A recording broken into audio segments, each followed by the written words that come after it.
everyone, my name is Punit and welcome to our YouTube channel Commerce Classes by Anup sir. And हम discussion कर रहे थे motivation की theories के बारे में। हमने मोटिवेशन की थ्योरीज को स्टडी किया एंड वन बाय वन हम मोटिवेशन की थ्योरी को इंडिविजुअल कर रहे हैं ताकि हम अच्छे तरीके से कर सके। ओके, सो आज अगर हम बात करें तो हम आज बात करते हैं, हमने कितना कुछ कर लिया थ्योरी ऑफ मोटिवेशन। सबसे पहले अगर हम बात करें कि मोटिवेशन क्या होता है, जो आज हमारे चैनल पे नए हैं वो चैनल को सब्सक्राइब कर सकते हैं एंड प्रीवियस लेक्चर भी देख सकते हैं मोटिवेशन का। एंड उनके लिए बता देते हैं कि मोटिवेशन क्या होता है। ओके, मोटिवेशन होता है कि एक पॉजिटिव एनर्जी, ओके, जो आपके सराउंडिंग में पॉजिटिव एनर्जी आपको फील होती है, जो कि इंटरनल भी हो सकती है एंड एक्सटर्नल भी हो सकती है, उसको हम बोलते हैं मोटिवेशन। एंड बहुत सारे जो भी आपके थ्योरी जो दी गई है वो एक्सपीरियंस बेस पर भी थ्योरी है या फिर कुछ फैक्ट बेस पर भी थ्योरीज दी गई है। ओके, सो हमने firstly Maslow need hierarchy theory के बारे में स्टडी कर लिया प्रीवियस लेक्चर में, Herzberg two factor theory. And today we will discuss about the McGregor X and Y theory के बारे में डिस्कशन करेंगे। ओके, सो फर्स्टली अगर हम बात करते हैं कि एमसी ग्रेगर थ्योरी क्या होती है, जो एमसी ग्रेगर थ्योरी का जो इंट्रोड्यूस किया था वो किया था डगलस एमसी ग्रेगर ने। ओके, तो इस थ्योरी के बारे में बेसिकली अगर हम बात करें, बताया गया है इसमें पर्सनैलिटी को डिवाइड किया गया है एक्स फैक्टर में एंड वाई फैक्टर में, कि एक्स के अंदर क्या इंक्लूड किया गया है एक्स थ्योरी के अंदर एंड वाई थ्योरी के अंदर किन किन पर्सनैलिटी को इंक्लूड किया गया है। सो जो एक्स एंड वाई थ्योरी है वो इंट्रोड्यूस की गई थी 1957 में। एंड अब हम आते हैं कि थ्योरी एक्स में क्या बताया गया है कि कौन सी पर्सनैलिटी के लोग एक्स थ्योरी में आते हैं।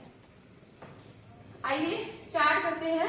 फर्स्टली एक्स थ्योरी में आते हैं इन बोर्न डिसलाइक द वर्क, उस पर्सनैलिटी के लोग आते हैं जो कि वर्क को करना अच्छा नहीं समझते या उनके बिहेवियर या बाय नेचर में ही नहीं होता। ओके, यानी कि उनके अंदर ना तो सीखने की क्यूरियोसिटी होती, ना ही कुछ काम के प्रति लगाव होता, वो आते हैं एक्स थ्योरी के अंदर आते हैं उस पर्सनैलिटी के लोग। सेकेंड अगर बात करें, people prefer to be directed control threat, जो इस टाइप के पर्सनैलिटी के लोग होते हैं उनको डायरेक्ट करना पड़ता है, वो सेल्फ डायरेक्टेड नहीं होते। यानी कि आप एक बार मान लीजिए कि आप एक बार कोई भी काम अपॉइंट कर दिया और वो काम कर दे, ऐसे लोग नहीं होते, जबकि उनको डायरेक्ट करते रहना पड़ता है टाइम टू टाइम।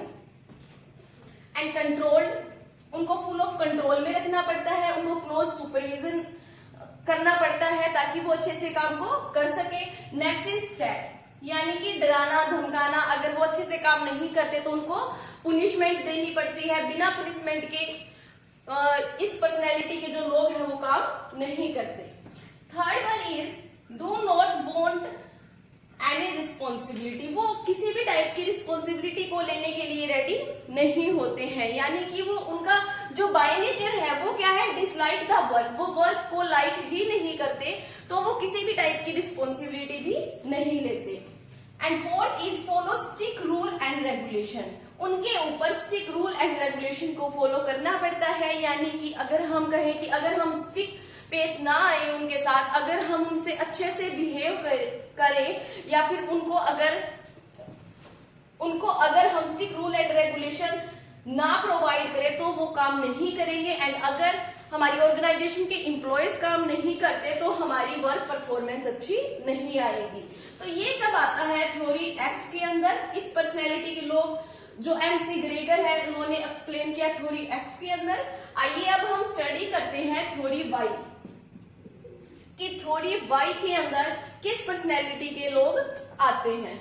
ओके, तो अगर हम थ्योरी वाई की बात करते हैं तो इसके अंदर किस पर्सनैलिटी के लोग आते हैं। Number one, people are self directed, वो लोग आते हैं जो कि सेल्फ डायरेक्टेड होते हैं, जिनको बार बार सुपरवाइज करने की जरूरत नहीं होती, जिनको बार बार कहने की रिक्वायरमेंट नहीं होती। उनको अगर एक बार डायरेक्ट कर दिया जाए, यानी कि एक बार उनको डायरेक्शन या फिर गोल मिशन बता दिया जाए तो वो अपने आप उस काम को करते रहते हैं। यानी कि आप बोल सकते हो कि हार्ड वर्किंग होते हैं, हार्ड वर्किंग।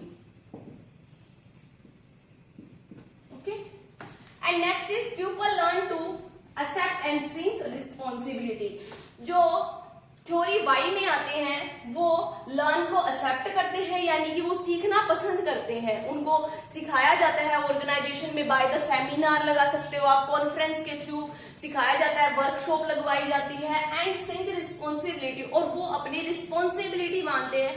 लाइक अगर कोई भी सुपीरियर अगर उनको कोई भी टास्क दे देता है तो उस टास्क को कंप्लीट करना वो अपनी रिस्पॉन्सिबिलिटी मानते हैं कि अगर हमें कोई भी टास्क दिया गया है तो हम उसको कंप्लीट करें, ये हमारी रिस्पॉन्सिबिलिटी है। Third one is people have potential. वो एबल होते हैं वर्क करने के लिए, यानी कि ऐसा नहीं है कि जो वर्क उनको दिया जाता है वो करने के लिए वो एबल ही नहीं होते। हार्ड वर्किंग होते हैं, मैंने आपको बता दिया। क्रिएटिव होते हैं, यानी कि काम को अलग अलग तरीके से करके देखते हैं कि कौन से काम में हमारी इफिशिएंसी ज्यादा आ रही है, किस में हमारी वर्क परफॉर्मेंस इंक्रीज हो रही है, और कैसे हम ऑर्गेनाइजेशन के ऑब्जेक्टिव को अचीव कर सकते हैं। Next one is people are capable of using these ability to solve an organisational problem. इसके अंदर बताया गया है कि जो एम्प्लॉय थ्योरी वाई के अंदर आते हैं वो इस तरीके से काम को करते हैं कि कैसे वो ऑर्गेनाइजेशन की प्रॉब्लम को सोल्व आउट कर सकते हैं। यानी कि हम बोल सकते हैं कि जो थ्योरी वाई के जो लोग आते हैं, किस पर्सनैलिटी के लोग आते हैं, जो हार्ड वर्किंग होते हैं, क्रिएटिव होते हैं, जो ऑर्गेनाइजेशन की प्रॉब्लम को अपनी प्रॉब्लम समझ के सोल्व करते हैं।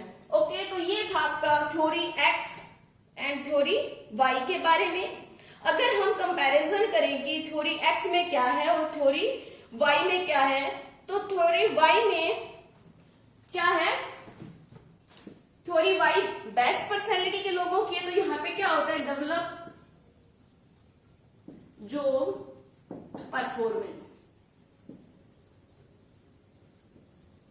यहां पे डेवलप होती है जॉब परफॉर्मेंस, जबकि यहां पे जो परफॉर्मेंस डेवलप नहीं हो पाती, इनको कंट्रोल में रखना पड़ता है, मोर सुपरवाइज करना पड़ता है,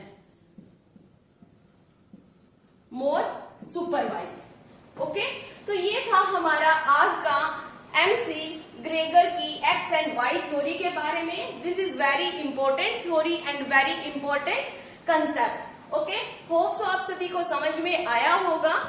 अगर आपको कहीं पर भी थ्योरी में प्रॉब्लम हो तो आप कमेंट बॉक्स में बता सकते हैं, एंड मिलते हैं कल नेक्स्ट थ्योरी के साथ। Thank you everyone.